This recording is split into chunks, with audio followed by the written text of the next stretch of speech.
I think today the friends of the Syrian people sent a strong and unified message that the Assad regime's escalating violence is an affront to the international community, a threat to regional security, and a grave violation of universal human rights.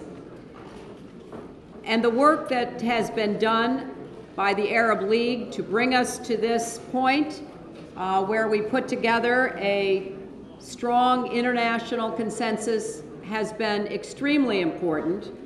The violence must end and a democratic transition begin. There must be accountability for the regime and a heavy cost for ignoring.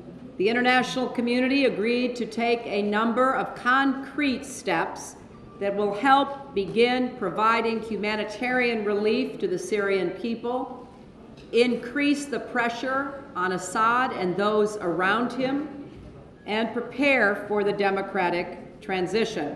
Until now, the Assad regime has ignored every warning. If the Assad regime refuses to allow this life-saving aid to reach people in need, it will have even more blood on its hands. And so too will those nations that continue to protect and arm the regime.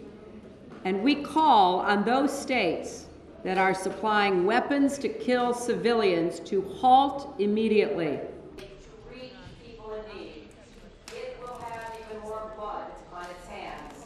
And I am convinced that Assad's days are numbered. I just regret deeply that there will be more killing before he finally goes.